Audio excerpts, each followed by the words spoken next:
जय राम।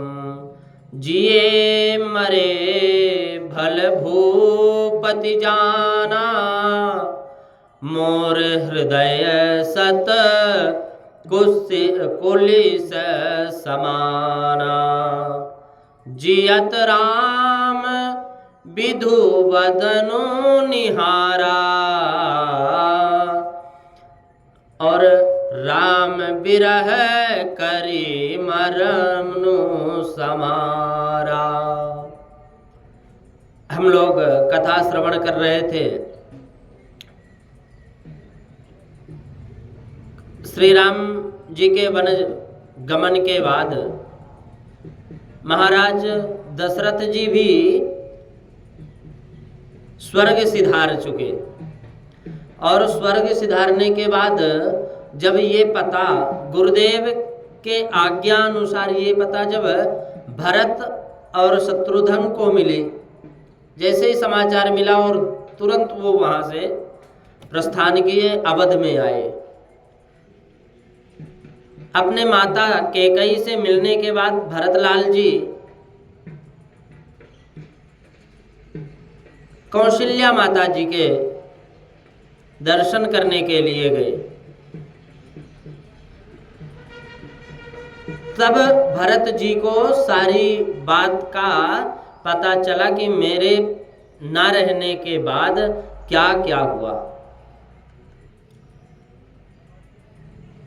भरतलाल के मन में ऐसा आया कि कहीं कौशल्या माता के मन में मेरे प्रति कोई कुभाव ना जागृत हो, इसलिए वो बार बार सौगंध खाते हैं भरतलाल जी, और बार बार कहते कि माँ हमें तो पता भी नहीं था कि ये क्या हो गया। मैं बिल्कुल अज्ञान था। अगर ऐसा होता तो मैं कभी भगवान राम को, मैं अपने बड़े भैया को कभी जाने ही नहीं देता।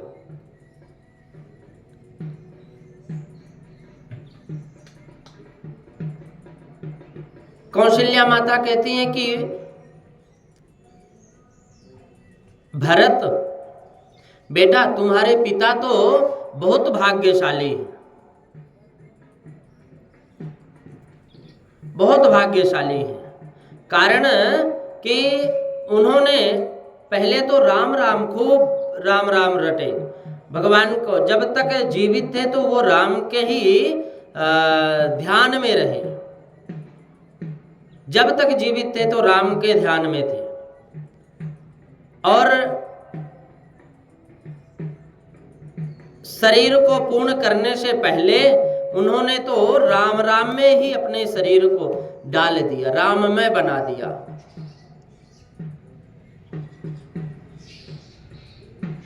कौशल्या माता कहती हैं कि जिए मरे भल भूपति जाना, मोर हृदय सत कुलिस समाना।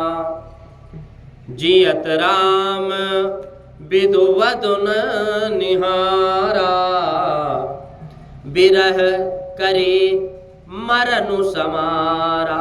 राम बिरह करे मरनु समारा। राम जीवित रहे, भरत तुम्हारे पिता जब तक जीवित रहे तब तक राम के दर्शन करते रहे। राम के वन चले जाने पर वे जीवित रह नहीं सके, मेरे प्राण अभी भी जाते नहीं। भरत जी ने कौशल्या माँ को वंदन करके कहा कि माँ, कैकेयी ने यह जो कुछ किया है उसकी मुझको तनिक भी खबर नहीं है। माँ, मैंने इसमें तनिक भी मेरी कोई सम्मति नहीं है। मैं तुमसे ठीक कहता हूँ, सत्य कहता हूँ। राम वनवास की जो मेरी सम्मति हो तो मैं नरक में पड़ूं। माँ, मैं कुछ जानता नहीं। अगर मैं कुछ जानता हूँ तो 100 ब्रह्म हत्या का पाप मेरे माथे में लगे, ऐसा भरत जी कहते हैं। भरत जी कहते हैं कि पापम में स्तु सदा मातर ब्रह्म हत्या सतोद्भवम। माँ, मेरे माथे में पाप की गठरी, ब्रह्म हत्या का पाप मेरे माथे पर आ जाए। कहते हैं कि ब्रह्म हत्या सतोद्भवम हत्वा वसिष्ठम खड्गेन अरुंधत्या समन्वितम। इसमें मैं कुछ जानता हूं तो गुरु वशिष्ठ जी और गुरु पत्नी अरुंधति जी के मरने का जो पाप मुझको लगे, मैं कुछ नहीं जानता। हत्वा वशिष्ठम खड्गेन, अगर गुरु और गुरु माँ के हत्या का भी पाप मुझे लगे, अगर मैं इसमें तनिक भी मुझे भान हो, मुझे ज्ञान हो, या मेरा मति ऐसी हो कि राम जी वन में जाए, माँ मैं बिल्कुल अज्ञानी। भूयात् तत्पादमखिलम मम जानामि यद्वहम् इत्येवं शपथं कृत्वा रुरोध भरतस्तदा। भरत जी को छाती से लगा लिए।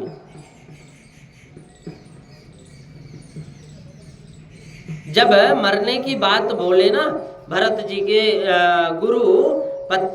गुरु माता और गुरु के पाप का भी, मृत्यु का पाप मेरे ऊपर आ जाए, ऐसा कहते कहते भरत रुदन कर उठे। तो कौशल्या माता जी ने भरत जी को छाती से लगाया और कहा, बेटा मैं तुमको पहचानती हूँ, राम जी ने तुम्हारा कितना प्रेम है यह अच्छी तरह मैं जानती हूँ।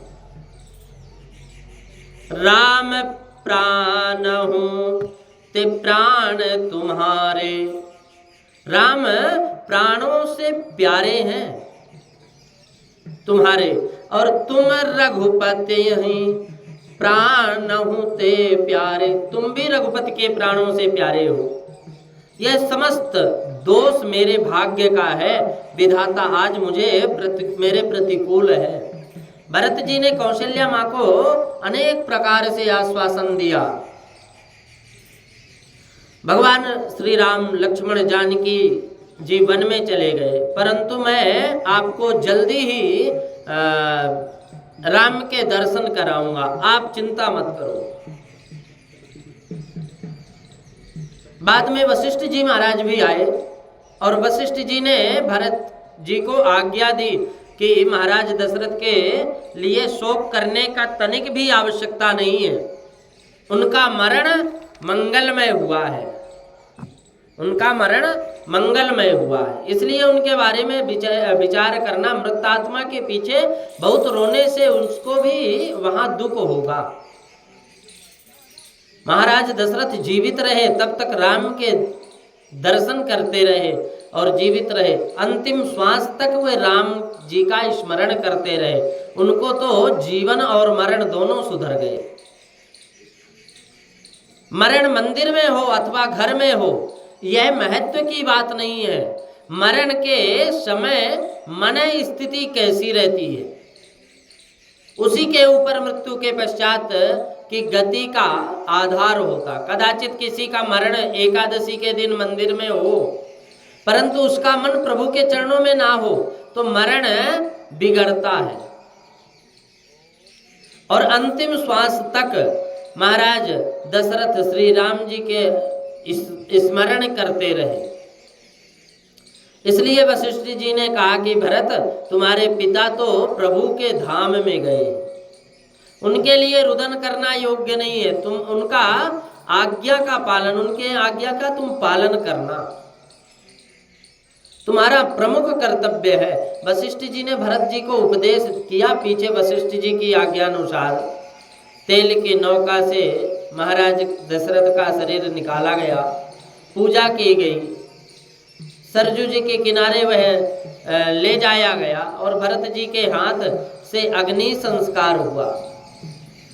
रामायण में लिखा है कि महाराज दशरथ आज्ञा दे दे गए थे कि मेरे राम के वन जाने में भरत की सम्मति हो तो मेरा अग्नि संस्कार भरत के हाथों से ना कराया जाए। परंतु सबको विश्वास हो गया था कि कैकेयी ने जो कुछ किया है उसमें भरत की लेश मात्र भी सम्मति नहीं है। इस विषय में भरत जी को कुछ भी जानकारी नहीं, इसलिए अंतिम विधि भरत जी के हाथ से हुई।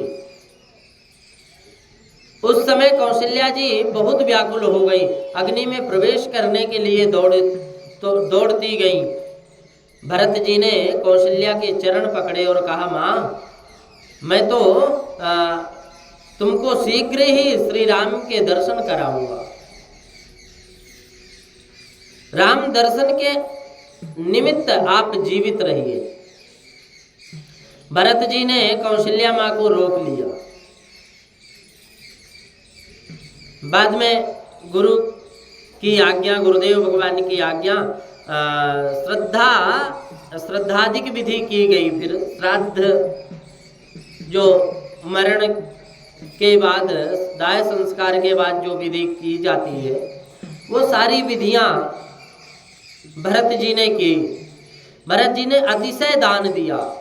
15-16 दिन बीतने के पश्चात बड़ा दरबार एकत्रित हुआ और उस दरबार में वशिष्ठ ऋषि पधारे। देखो, दरबार राज्य कब चलता है? जब राज्य हमारा देवतुल्य हो, शास्त्रानुसार हो। जब हमारा राज्य शास्त्र के अनुसार चलेगा तो हमारे राज्य में फिर पाप नहीं होगा। दरबार में ऋषि पधारे। कहते हैं कि वशिष्ठो मुनिभिः सार्धम मंत्रभिः परिवारितः राज्ञः सभां देवसभा सन्निभाम सद्विभः। कहते हैं कि दरबार में वशिष्ठ ऋषि पधारे। भरत जी, शत्रुघ्न जी को बुलाया गया। महाराज दशरथ के पीछे शोक सभा एकत्रित हुई। सभा में वशिष्ठ जी का भाषण हुआ। वशिष्ठ जी ने महाराज दशरथ की अत्यंत प्रशंसा की और कहा कि मुझे ऐसा लगता है कि दशरथ के समान कोई राजा हुआ नहीं और ना भविष्य में कभी होना है। महाराज दशरथ का जीवन और मरण मंगलमय हुआ। महाराज दशरथ के लिए शोक करना नहीं, शोक किसके लिए किया जाता है? कहते हैं कि सोचहि विप्र जो वेद विहीना, जो वेद के विहीन है ब्राह्मण, उसके लिए वो सोचनीय है। तज निज धर्म विषय ले लेना, जो अपने धर्म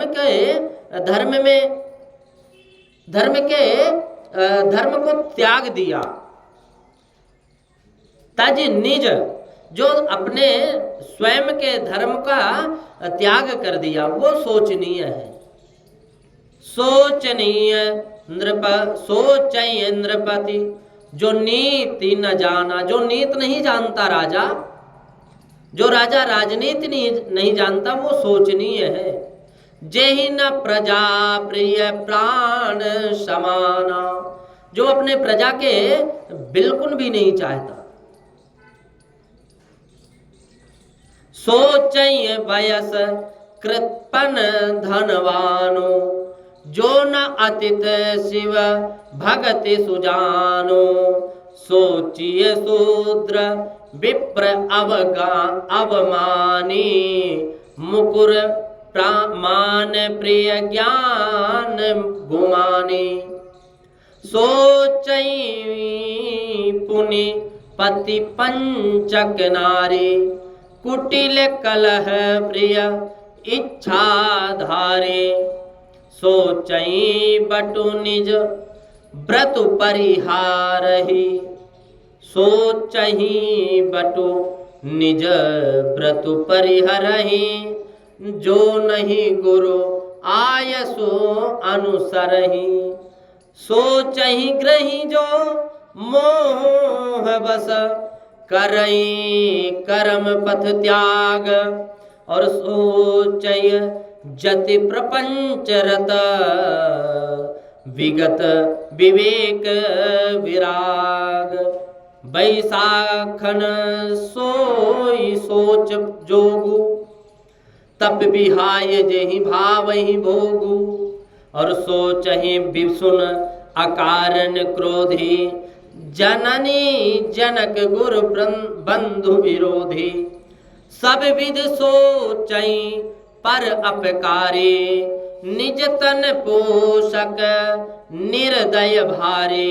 सोचनीय सबहि विधि सोई जो न छाण छल हरिजन होई। लेकिन सोच ही नहीं कौशल राहु। कौशल राहु सोचने ही नहीं है। भुवन चारि दस प्रगट प्रभाव भयउ न अहि न अब होनिहारा। भूप भरत जस पिता तुम्हारा। ये बात वशिष्ठ जी महाराज कहते हैं कि सब सोचनीय है, सारे जगत में सभी सोचनीय है, लेकिन सोचनीय नहीं आपके, सोचनीय नहीं कौशल राहु, कौशलाधीश सोचनीय नहीं है। भुवन चारि दस प्रगट प्रभाव, जिनका चारों दिशाओं में उनका प्रभाव प्रकट रहा। ऐसा ना हुए और अब ना होना है। सोचनीय तो वह ब्राह्मण है कि शरीर मिला और शरीर मिलने के बाद भी जो त्रिकाल संध्या नहीं करता, वेद को जो जानता नहीं, जो सत्कर्महीन है और विषय भोग में लीन रहता है। और क्षत्रिय राजा वह सोचनीय है जो स्वयं के धर्म को छोड़कर भोग विलास में फंसा रहता है। वैश्य वह सोचनीय है जो घर में संपत्ति होने पर भी बहुत कृपण है, कंजूस है। देव सेवा में परोपकार में जो संपत्ति का सदुपयोग ना करे वह वैश्य सोचनीय है। और शूद्र सोचनीय है जो बहुत वाद विवाद करता है, वाचाल करता है, बातें करता है। और जिस वह सोचनीय है, वह स्त्री सोचनीय है जो पति के साथ कपट करे, जो पति का अपमान करे।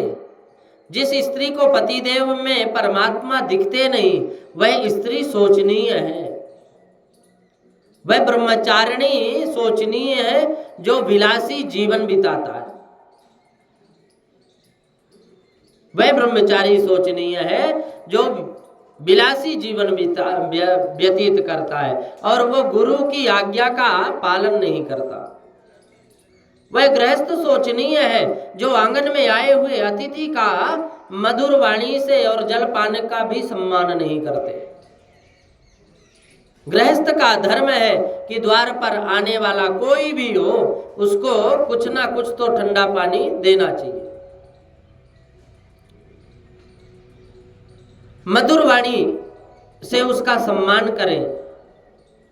दरवाजे पर आए हुए कोई भी अतिथि हो उनका सम्मान करें। वह अतिथि उसके पुण्य ले जाता है। जो सम्मान नहीं करते, किसी के आने पर जो सम्मान नहीं करते ना, उनका जो आते हैं ना अतिथि, उनका वो पुण्य लेकर चले जाते हैं। वशिष्ठ जी ने भाषण में कहा कि वह साधु सन्यासी सोचनीय है जिसका मन भजन में नहीं लगता, प्रपंच करना जिसको सुहाता है, जिसे वैराग्य नहीं है, जिसको भक्ति का रंग नहीं लगा, घर में क्लेश जगाने वाला, घर में आग लगाने वाला चुगलखोर है वो सोचनीय है। अतिशय सोचनीय तो वह है जो इस शरीर का बहुत लाड़ लगाता है, इस शरीर को बहुत सुधारता है, संभालता है, इस शरीर को बचाने के लिए अनेक प्रकार का पदार्थ सेवन करता है, शरीर को तंदुरुस्त रखने के लिए जो दिन रात प्रयत्न करता रहता है। अतिशय सोचनीय तो वह है जो इस शरीर का बहुत लाड़ लगाता है। सोचनीय तो वह है जो समय और संपत्ति दुरुपयोग करता है, जो दूसरों का अनिष्ट करता है वह सोचनीय है। अति सोचनीय वह है जो मानव जीवन प्राप्त करके परमात्मा की सेवा स्मरण में तन्मय नहीं होता, जो परमात्मा के साथ प्रेम नहीं करता। लेकिन महाराज दशरथ का तो राम जी में अतिशय प्रेम था और प्रेम का आदर्श उन्होंने जगत को बताया है। राम वियोग में राम जी का वियोग उन्होंने सहन नहीं कर पाए, और जब सहन नहीं कर पाए तो वो श्री राम वियोग में वो तो जन्म मरण त्रास से मुक्त होकर प्रभु के धाम में विराजे। कैकेयी ने 2 वरदान मांगे थे और उनको देने के निमित्त उन्होंने श्री राम जी का त्याग करके सत्य का पालन किया, पीछे प्राण का त्याग करके प्रेम का भी निर्वाह किया।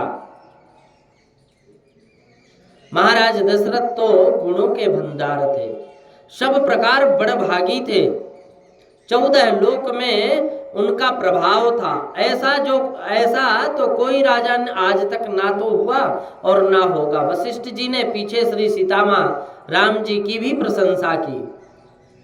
राम का स्मरण करते समय ऋषि के आंखें सजल हो उठी।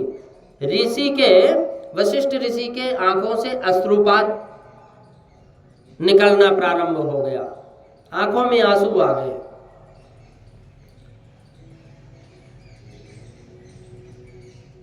कहने लगे कि माता पिता के प्रति राम जी की ऐसी श्रद्धा है राम जी के प्रति, पिता के प्रति शायद इतना किसी में भी नहीं होगा। आजकल के बालक अगर वो पैसा न दे तो लोग मार देते हैं अपने माता पिता को, पैसे के लिए ही हत्या कर देते हैं, चंद पैसों के लिए ही हत्या कर देते हैं। लेकिन धन्य है ऐसे पुत्र जो अपने माता पिता के वचन को रखने के लिए सब कुछ त्याग करके और वो वनवासी का वेश धारण करके और 14 वर्ष के लिए संकल्पित होकर के निकल गए। 1 मिनट में जिन्होंने राज्य का त्याग कर दिया। वशिष्ठ जी ने भाषण में कौशल्या माँ विराजी हुई थी, वशिष्ठ जी का पूरा हुआ भाषण। राम जी के लिए तुम्हारे हृदय में अतिशय प्रेम है, परंतु राम लक्ष्मण जानकी वन में गए हैं, महाराज दशरथ स्वर्ग सिधार गए, यह अयोध्या आज अनाथ है। बिना राजा की प्रजा दुखी रहती है, इसलिए मैंने निश्चय किया है कि कल राज्याभिषेक करके तुम्हें गद्दी पर बैठाया जाएगा।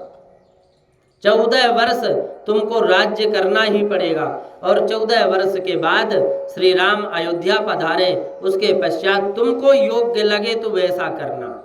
बेटा भरत धीरज रखो और राम वन में है, तुम गुरुदेव की आज्ञा का पालन करो। मेरी भी यही इच्छा है कि मैं भरत का राज्याभिषेक करूं। उसके बाद मंत्री का भाषण हुआ, महाजन लोगों ने भी भरत जी के राज्याभिषेक की सम्मति दी। अब भरत जी क्या बोलते, उसे सुनने के लिए सभी बिल्कुल उत्सुक हो गए।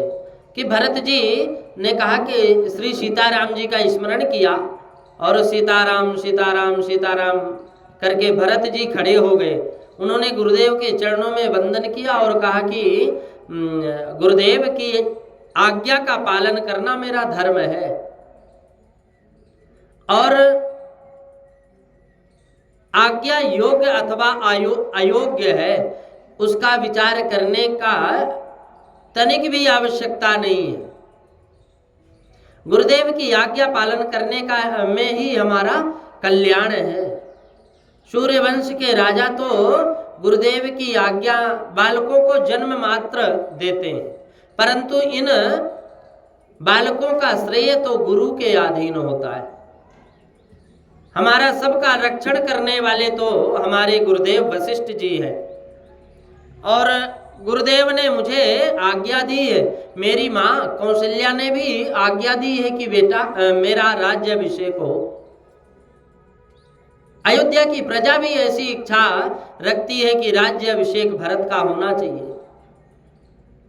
आज मैं सम्मुख उत्तर देता हूं, मुझे क्षमा करना।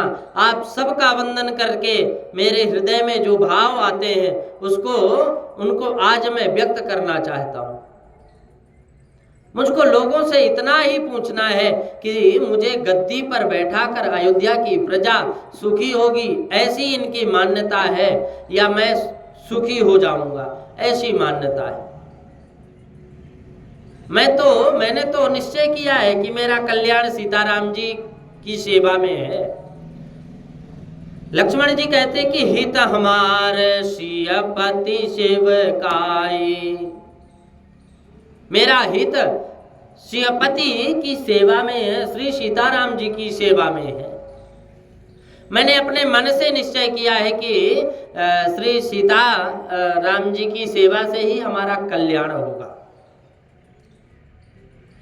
इस राज्य की गणना क्या है?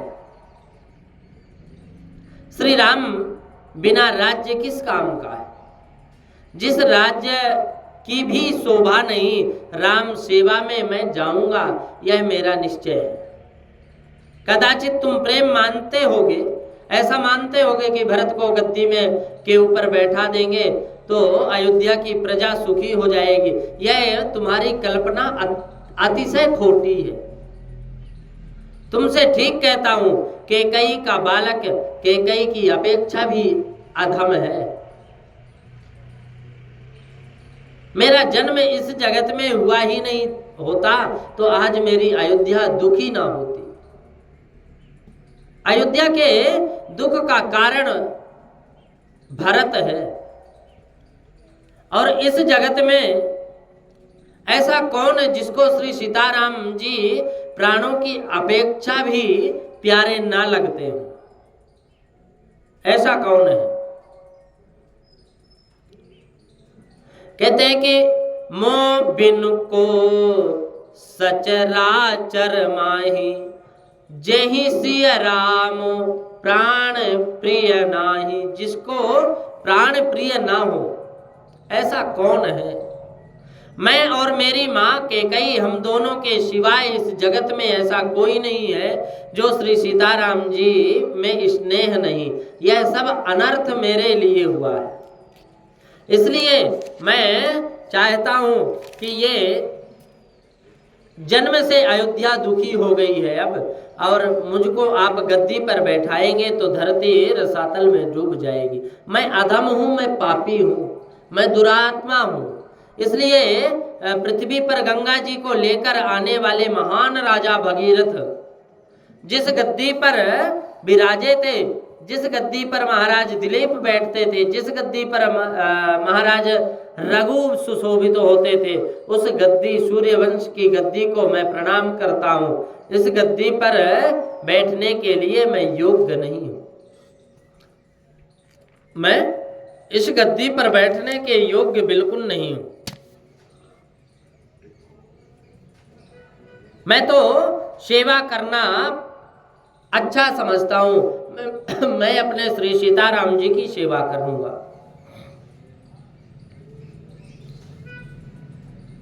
कौशल्या माँ बहुत सरल है, उनका मेरे ऊपर अतिशय प्रेम है। इसलिए मुझे गद्दी पर बैठने के लिए आज्ञा कर रही है। आज मेरा भाग्य प्रतिकूल है और इसलिए मेरे गुरुदेव भी मुझको ऐसी ही आज्ञा कर रहे हैं। मैं आज सम्मुख उत्तर दे रहा हूँ, परंतु मेरे प्राण निकलते नहीं। लोग मेरे लिए चाहे जैसा बोलते हो, उसका मुझे तनिक भी दुख नहीं है। मेरे पिता स्वर्ग में गए, उसका भी मुझे दुख नहीं है। मुझे एक ही दुख है कि श्री सीताराम जी मेरे कारण दुखी हुए। सीताराम जी मेरे कारण दुखी हुए। भरतलाल जी कहते हैं, एक ही उर बस दुसह दवारी, और मोह लगी बेसी राम दुखारी। मेरे कारण मोह लगी बे सिया राम दुखारी। मेरे कारण ही सीताराम जी दुखी हुए। अगर मैं संसार में नहीं आता तो ऐसी बात ही नहीं होती। राम और जानकी नंगे पैर वन में फिरते और यह विचार मेरे मन में आता है, तब मेरे हृदय अकुलता है, अकुला जाता है, बहुत दुखी हो जाता है मेरा मन। श्री सीता जी ने कभी धरती के ऊपर पैर नहीं रखा। वे आज नंगे पैर चलती हैं, कंदमूल फल खा लेती हैं। इस अनर्थ का कारण मैं हूं। राम जी के दर्शन बिना मेरी यह वेदना शांत नहीं होगी। अयोध्या की प्रजा से मैं बारंबार वंदन करके भीख मांगता हूं कि तुम मुझको आशीर्वाद दो। कल मैं चित्रकूट जाऊंगा और मैं राम जी को मनाऊंगा कि श्री सीताराम जी अयोध्या को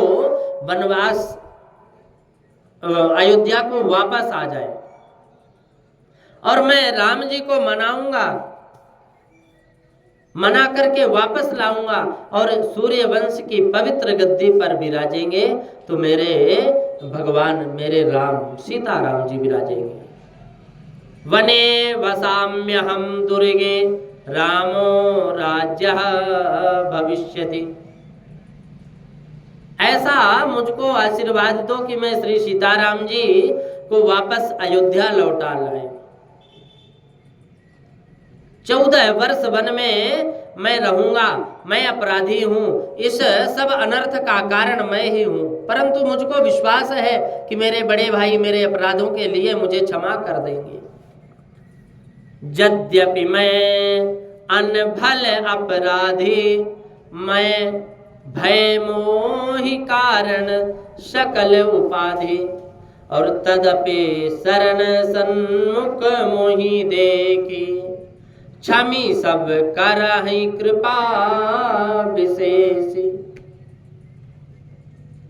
मैं कल चित्रकूट में उनकी शरण में जाऊंगा। कैकेयी का पुत्र जानकर वो मेरा तिरस्कार नहीं करेंगे।